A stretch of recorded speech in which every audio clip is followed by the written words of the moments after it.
13th June 2017 అమెరికాలోని Ohio స్టేట్లో ఉన్న సిన్సినాటి సిటీలో చీకటి పడుతుంది. ఫ్రెడ్ వ్యాంపియర్ అండ్ అతని భార్య సిండీ వ్యాంపియర్ సిన్సినాటి ఎయిర్పోర్ట్లో నిల్చొని వాళ్ళ కొడుకు ఓట్టో వ్యాంపియర్ కోసం ఎదురు చూస్తున్నారు.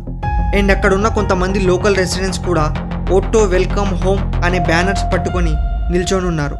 అండ్ మీడియా వాళ్ళు కూడా ఓట్టోని క్యాప్చర్ చేయడానికి రెడీగా ఉన్నారు. ఓట్టోని నార్త్ కొరియాలోని ప్యోంగ్యాంగ్ నుంచి ప్లేన్ ద్వారా సిన్సినాటీకి తీసుకొస్తున్నారు. ఫైనల్లీ కొంత సమయం తర్వాత ప్లేన్ సిన్సినాటీలో ల్యాండ్ అవుతుంది. ముందుగా ఓట్టో పేరెంట్స్ ఫ్రెడ్ మరియు సిండీ వ్యాంపియర్ లోపలికి వెళ్ళి ఓట్టోని చూస్తారు. వాళ్ళు ఓట్టోని చూడగానే షాక్ అయిపోతారు. ఎందుకంటే ఓట్టో ఇంతకు ముందులా లేడు. అతని కాళ్ళు చేతులు ఎలా ఉండాలో అలా లేవు. అతని బాడీ టోటల్ గా చేంజ్ అయిపోయింది. అండ్ అతని పళ్ళు వెనక్కి బెండ్ అయి ఉన్నాయి. ఎలా అంటే ఎవరైనా ఒక హెవీ ఆబ్జెక్ట్ తీసుకొని తన మౌత్ లోయర్ పార్ట్ మీద కొట్టినట్టు లేదా ఒక ప్లయర్ తీసుకొని వాటిని బెండ్ చేసినట్టున్నాయి. ఓట్టో కంప్లీట్లీ అన్కాన్షియస్ కండిషన్లో ఉన్నాడు. ఇంకా ఫుడ్ అండ్ వాటర్ ఇంటేక్ కోసం అతని నోస్లో ఒక ఫీడింగ్ ట్యూబ్ పెట్టారు. ఓట్టో వ్యాంపియర్ లాస్ట్ 1 year నుంచి నార్త్ కొరియా గవర్నమెంట్ డిటెన్షన్లో ఉన్నాడు. మరి ఓట్టో పరిస్థితి ఇంత దారుణంగా అయ్యేలా నార్త్ కొరియా గవర్నమెంట్ అతన్ని ఏం చేసింది? I entirely beg you, people and government of the DPR Korea, for your forgiveness. Please, I have made the worst mistake of my life. And Otto coma లాంటి కండిషన్లోకి ఎలా వెళ్ళాడు? ఈ కంప్లీట్ స్టోరీ తెలుసుకుంటే మీరు నిజంగా షాక్ అవుతారు. అసలు ఏ కంట్రీ అయినా ఇంత క్రూరంగా ఎలా ఉండగలదు?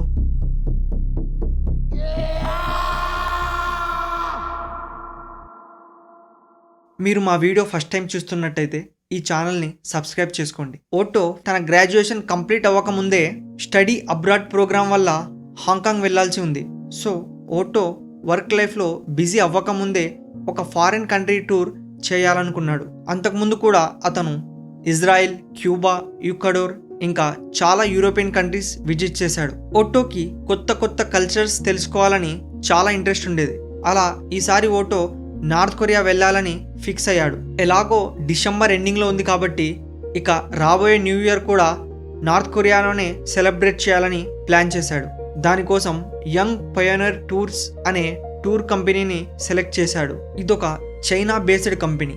ఈ company famous slogan destinations your mother would rather you stayed away from. అంటే మీ అమ్మ మిమ్మల్ని ఎప్పుడు ఈ ప్లేసెస్కి వెళ్ళకూడదని అనుకునే ప్లేసెస్.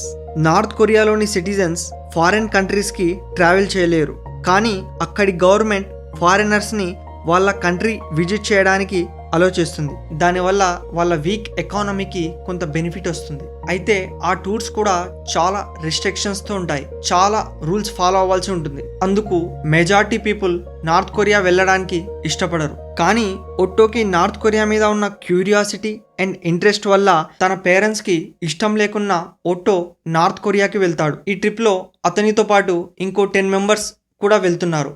వాళ్ళలో mostly Canadiens, Australians and Europeans ఉన్నారు. కేవలం ఓట్టో మరియు ఇంకో పర్సన్ మాత్రమే అమెరికన్స్. జనరలీ అమెరికన్స్ కోసం నార్త్ కొరియా సేఫ్గా కన్సిడర్ చేయరు. అందుకు యూఎస్ఏ వాళ్ళ సిటిజన్స్ని నార్త్ కొరియా విజిట్ చేయొద్దని అడ్వైస్ చేస్తుంది. కానీ టూరిస్ట్ కంపెనీస్ మేము సేఫ్గా ట్రావెల్ చేపిస్తామని తీసుకెళ్తారు. 29th December 2015 చైనాలోని బీజింగ్ ఎయిర్పోర్ట్ నుంచి ఓట్టో తన టూర్ గ్రూప్తో నార్త్ కొరియాకి బయలుదేరతాడు. బేసికల్లీ ఈ నార్త్ కొరియా టూర్ 5 days ఉంటుంది.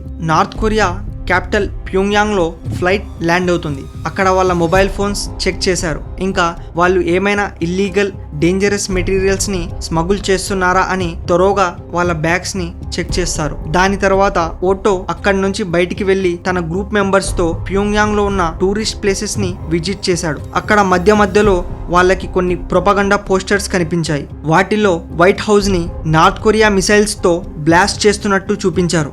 అయినా వాటన్నిటిని ఇగ్నోర్ చేసి ఓట్టో తన ఫ్రెండ్స్తో టూర్ ఎంజాయ్ చేయడం కంటిన్యూ చేశాడు. ఇంకా వాళ్ళు డిపిఆర్కే డిక్టేటర్స్ 70 feet స్టాచ్యూస్తో ఫొటోస్ కూడా తీసుకున్నారు. ఆ మధ్యలో ఓట్టో కొంతమంది నార్త్ కొరియన్ పిల్లలతో మాట్లాడాడు. ఇంకా వాళ్ళతో సరదాగా ఆడుకున్నాడు. ఇవే అతని ఫ్రెండ్స్తో కలిసి ఉన్న లాస్ట్ రికార్డెడ్ ఫోటేజెస్. దాని తర్వాత న్యూ ఇయర్ ఈవ్ సెలబ్రేట్ చేయడానికి ఓటో తన ఫ్రెండ్స్తో బార్కి వెళ్ళాడు. అక్కడ వాళ్ళందరూ ఆల్కహాల్ కన్జ్యూమ్ చేశారు. అయితే ఓటో ఫ్రెండ్ డానీ గ్రేటన్ చెప్పినట్టు వాళ్ళందరూ కేవలం కొంచెం మాత్రమే డ్రింక్ చేశారు. ఎవ్వరు కూడా చాలా ఎక్కువగా డ్రింక్ చేయలేదు. ఆ తర్వాత ఓటో అండ్ అతని ఫ్రెండ్స్ ప్యోంగ్యాంగ్లోని కిమ్ ఇల్ సుంగ్ స్క్వైర్లోకి వెళ్ళారు అండ్ న్యూ ఇయర్ ఈ యొక్క ఫైనల్ హవర్స్ని అక్కడే స్పెండ్ చేశారు. దాని తర్వాత నైట్ అరౌండ్ 2 to 2:30 మధ్యలో వాళ్ళందరూ హోటల్కి తిరిగి వెళ్ళారు. అది చాలా పెద్ద హోటల్. అందులో 5 రెస్టారెంట్స్, ఒక బార్, సోనా మరియు బౌలింగ్ అల్లాయ్ కూడా ఉన్నాయి. ఓటో ఫ్రెండ్స్ లో కొంతమంది హోటల్ బార్కి వెళ్ళారు. డానీ గ్రేటన్ ఎవరైతే ఓటో రూమ్ పార్ట్నరో తను బౌలింగ్ అల్లాయ్కి వెళ్ళాడు. ఈ మధ్యలో ఓటో ఎవ్వరికీ కనిపించకుండా వెళ్ళిపోయాడు. మరి అతను ఎక్కడికి వెళ్ళాడో ఎవ్వరూ నోటీస్ చేయలేదు. గ్రేటన్ మార్నింగ్ 4:30కి తన రూమ్కి వచ్చినప్పుడు ఓటో ఆల్రెడీ తన రూమ్లోనే పడుకొని ఉన్నాడు. కానీ ఇంతకుముందు 2 గంటలు ఓటో ఎక్కడున్నాడో ఎవ్వరికీ తెలియదు. నెక్స్ట్ డే మార్నింగ్ వాళ్ళు నార్త్ కొరియా నుంచి రిటర్న్ అవ్వాలి. కాబట్టి మిగతా టూరిస్టులందరూ ఆల్రెడీ ఎయిర్పోర్ట్కి బయలుదేరారు. ఇంకా ఓటో మరియు గ్రేటన్ మాత్రం అందరికన్నా లాస్ట్లో ఎయిర్పోర్ట్కి చేరుకున్నారు.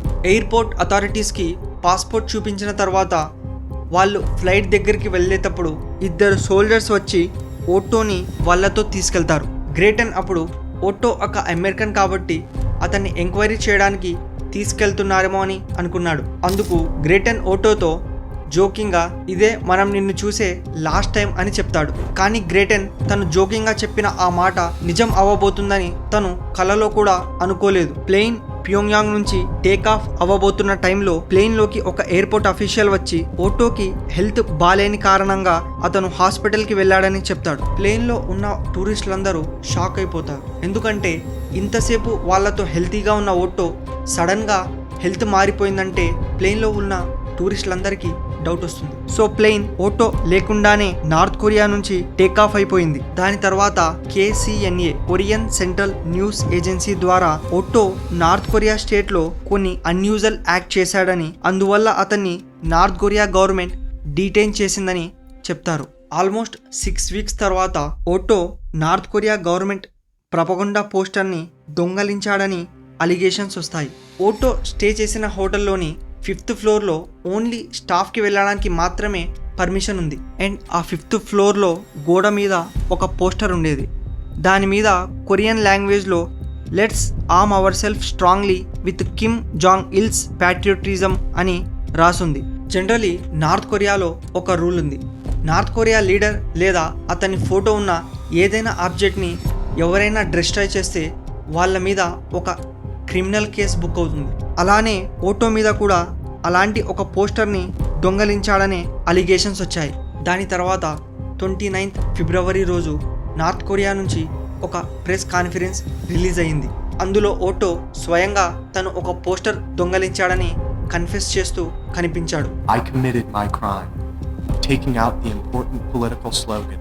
కానీ అతను మాట్లాడుతున్న విధానం చూస్తే నార్త్ కొరియా గవర్నమెంట్ రాసిన ఒక హ్యాండ్ రిటెన్ స్క్రిప్ట్ని అతనికి ఇచ్చినట్టు అండ్ అతను దాన్ని జస్ట్ చదువుతున్నట్టు అనిపించింది. కన్ఫెషన్ టైంలో అతను చాలా డిస్టర్బ్గా కనిపించాడు మరియు నార్త్ కొరియా గవర్నమెంట్ని అతను చేసిన ఈ తప్పుని ఈ ఒక్కసారికి క్షమించమని బ్రతిమలాడాడు. I entirely beg you, people and government of the DPR Korea, for your forgiveness. Please, I have made the worst mistake of my life. అయితే క్షమాపణ కోసం అతను ఎంతలా బ్రతిమిలాడినా అతన్ని క్షమించలేదు. నార్త్ కొరియా సుప్రీంకోర్టు ఓటో వ్యాంపియర్కి పోస్టర్ దొంగలించాడని అక్వైజేషన్ మీద 15 ఏళ్ల జైలు మరియు హార్డ్ లేబర్ పనిష్మెంట్ విధించింది. దాని తర్వాత నార్త్ కొరియా గవర్నమెంట్ ఒక CCTV ఫుటేజ్ కూడా రిలీజ్ చేసింది. అందులో ఒక పర్సన్ హోటల్ నుంచి పోస్టర్ దొంగతనం చేస్తున్నట్టు కనిపించింది. కానీ ఆ వీడియో పూర్ క్వాలిటీ వల్ల ఆ వ్యక్తి నిజంగానే ఓటోనా కాదా అనేది కూడా క్లారిటీగా లేదు. సో నిజంగానే ఆ పోస్టర్ని ఓటోనే దొంగలించాడా లేదా అనేది కూడా క్లియర్ ప్రూఫ్ లేదు. కానీ నార్త్ కొరియా గవర్నమెంట్ మాత్రం ఇది చేసింది ఓటోనే అని డిక్లేర్ చేసింది. అండ్ సుప్రీంకోర్టులో తన కన్ఫెషన్ తర్వాత ఓటోకి ఏం జరిగింది, అతన్ని ఎక్కడ పెట్టారు అనే విషయం కూడా ఎవ్వరికీ చెప్పలేదు. ఇక యుఎస్ఏలో ఉన్న ఓటో పేరెంట్స్ ఫ్రెడ్ మరియు సిండీ వ్యాంపియర్ ఓటోని రిలీజ్ చేయడానికి చాలా ప్రయత్నాలు చేశారు. ఆ తర్వాత 2017లో యుఎస్ఏ ఈ కేసు సీరియస్గా తీసుకుంది. అప్పుడున్న US diplomats especially Joseph Jung USA నుంచి డాక్టర్స్ టీమ్తో పాటు ఒక ఎయిర్క్రాఫ్ట్ని కూడా ప్యోంగ్యాంగ్కి పంపించారు. జోసెఫ్ యూంగ్ మరియు అఫీషియల్స్తో కలిసి ఓటోని ఉంచిన ప్యోంగ్యాంగ్ ఫ్రెండ్షిప్ హాస్పిటల్కి వెళ్ళారు. అక్కడ వాళ్ళు ఓటో పరిస్థితి చూసి షాక్ అయ్యారు. ఓటో చాలా వీక్ అయిపోయాడు. ఇంకా అతని నోస్లో ఫీడింగ్ ట్యూబ్ ఉంది. వాళ్ళు చాలా బ్రెయిన్ స్కాన్స్ మరియు చార్ట్స్ కూడా చూపించారు. వాటిని బట్టి ఓటో బ్రెయిన్కి సివియర్ డ్యామేజ్ జరిగిందని, దానివల్ల అతను పర్మనెంట్గా అన్కాన్షియస్ స్టేజ్లోకి వెళ్ళిపోయాడని, ఇప్పుడు జస్ట్ అతని బ్రీతింగ్ మాత్రమే కంటిన్యూ అవుతుందని తెలిసింది. దాని తర్వాత జోసెఫ్ యూంగ్ నార్త్ కొరియా అఫీషియల్స్తో చాలా నెగోషియేషన్స్ చేశాడు. ఫైనల్లీ వాళ్ళు ఓటోని రిలీజ్ చేయడానికి ఒప్పుకున్నారు. 13th జూన్ 2017న ఓటోని ఎయిర్ లిఫ్ట్ చేసి అతన్ని హోమ్ టౌన్ ఓహియోలోని సిన్సినాటీకి తీసుకెళ్లారు. రీచ్ అయ్యాక ఇద్దరు వ్యక్తులు ఓటోని సపోర్ట్ చేస్తూ ఎయిర్క్రాఫ్ట్ నుంచి బయటకు తీసుకొచ్చారు. అతని కండిషన్ చూసి ఓటో పేరెంట్స్ నార్త్ కొరియా గవర్నమెంట్ మీద మెంటల్ టార్చర్ చేసిందని అలిగేషన్స్ చేశారు. ఓటో బ్రెయిన్ స్కాన్స్ బట్టి అతని బ్రెయిన్లో ఉన్న టిష్యూస్ చాలా వరకు లాస్ అయ్యాయని తెలిసింది. డాక్టర్స్ చెప్పినట్టు ఓటో బ్రెయిన్కి ఎనఫ్ ఆక్సిజన్ అందకపోవడం వల్ల తన బ్రెయిన్లో సివియర్ డ్యామేజెస్ జరిగి అతని కండిషన్ ఇలా అయిందని చెప్పారు. ఓటో బాడీ మీద టార్చర్ చేసిన మేజర్ సైన్స్ కూడా ఏమీ కనిపించలేదు. అలాగే అతని హెడ్ మరియు లెగ్స్ మీద కూడా ఎలాంటి ఇంజరీ మార్క్స్ లేవు. అండ్ ఓటోకి ఉన్న లోయర్ టీత్ కూడా వెనక్కి బెండ్ అయి ఉన్నాయి. కానీ ఇంతకుముందు అలా ఉండేవి కావు. సో ఓటోని నార్త్ కొరియా ఎలా టార్చర్ చేసిందో ఎవ్వరూ క్లియర్గా ఎక్స్ప్లెయిన్ చేయలేకపోయారు. తర్వాత ఓటో పేరెంట్స్ ఓటో కండిషన్ చూడలేక అతనికున్న ఫీడింగ్ ట్యూబ్ని రిమూవ్ చేయమని రిక్వెస్ట్ చేశారు. దాని తర్వాత ఆ ట్యూబ్ రిమూవ్ చేశారు. అండ్ 19 జూన్ 2017 రోజు నార్త్ కొరియా నుంచి రిటర్న్ అయిన 6 days తర్వాత ఓటో చనిపోయాడు. ఇయర్ 2023లో ఒక నార్త్ కొరియన్ డిఫెక్టర్ ఎవరైతే ఇంతకుముందు నార్త్ కొరియా గవర్నమెంట్ కోసం పనిచేశాడో అతని ఇంటర్వ్యూలో నార్త్ కొరియాలో ఒక వాటర్ బోర్డింగ్ అనే టార్చర్ టెక్నిక్ని ఎలా యూస్ చేస్తారో చెప్పాడు. ఇందులో ప్రిజనర్స్ మౌత్ అండ్ నోస్ని కంప్లీట్గా క్లాత్తో కవర్ చేసి తర్వాత వాళ్ళ ముఖం మీద మెల్లమెల్లగా నీళ్లు పోస్తారు. దానివల్ల ఆ వ్యక్తికి నీళ్ళల్లో మునుగుతున్నట్టు అనిపిస్తుంది. ఇది చాలా పెయిన్ఫుల్గా ఉంటుంది. ఈ టార్చర్ చేసే టైంలో శ్వాస తీసుకోవడం కూడా చాలా కష్టంగా ఉంటుంది. నార్మల్లీ ప్రిజనర్స్ మీద కొంచెం గ్యాప్ ఇచ్చి నీళ్లు పోస్తారు, ఎందుకంటే వాళ్ళ శ్వాస ఆడేలా ఉండటానికి. కానీ కంటిన్యూస్గా నీళ్లు పోస్తే మాత్రం బ్రెయిన్ మరియు లంగ్స్కి హెవీ డ్యామేజ్ జరుగుతుంది. ఇంకొన్ని కేసెస్లో ఇమ్మీడియట్ డెత్ కూడా జరగచ్చు. మేబీ ఓటో వ్యాంపియర్ మీద కూడా ఇదే టార్చర్ మెథడ్ని యూస్ చేసుండొచ్చు. అందుకు ల్యాక్ ఆఫ్ ఆక్సిజన్ వల్ల తన బ్రెయిన్కి సివియర్ డ్యామేజ్ జరిగి ఫైనలీ అతను చనిపోయాడు. మరి ఇదంతా కేవలం ఒక పోస్టర్ కోసం జరిగింది. అది కూడా ఓటో ఆ పోస్టర్ని దొంగలించాడా లేదా అనేది కూడా క్లియర్గా లేదు. అయితే దీనివల్ల ఒక విషయం మాత్రం క్లియర్గా అర్థమైంది. అదేంటంటే నార్త్ కొరియా టూరిస్టర్స్ కోసం ఒక మంచి చాయిస్ కాదు. అందుకు 2017 తర్వాత యుఎస్ఏ వాళ్ళ సిటిజన్స్ నార్త్ కొరియాకి వెళ్ళడంపై కంప్లీట్గా బ్యాన్ విధించింది. సో ఫ్రెండ్స్, ఇదే ఇన్ఫేమస్ ఓటో వ్యాంపియర్ స్టోరీ. ఒకవేళ మీకు ఈ వీడియో ఇన్ఫర్మేటివ్గా అనిపిస్తే ఈ వీడియోని లైక్ చేయండి అండ్ మీ ఫ్రెండ్స్తో షేర్ చేయండి. Thanks for watching.